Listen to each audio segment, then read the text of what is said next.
বাপরে বাপ, গাছ থেকে পড়লাম আর তুমি সোজা ক্যাচ ধরে ফেললে মালিক, ধন্যবাদ তোমাকে। এখনই তো মাটিতে পড়লাম আর পিছনটা থেতলা হয়ে যেত। আইও মা, মালিক একশোটে আমার মাথাটাই কেটে ফেললে। তোমার ভিতরে কি একটুও ধৈর্য নেই? শালা রাক্ষস লোক একটা।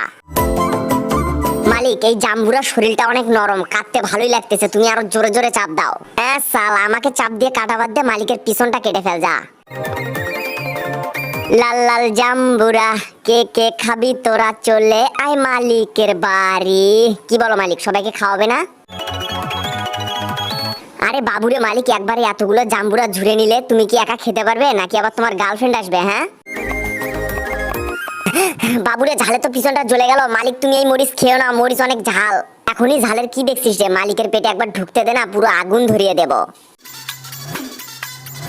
লে, তুমি যেভাবে ঝোকাচ্ছ মনে হয় বাজারে ঝালমুড়ি বিক্রি করতে আসছো। এই বাবু, তোমরা ভিডিওতে লাইক করে চ্যানেলটি সাবস্ক্রাইব করে দাও তো।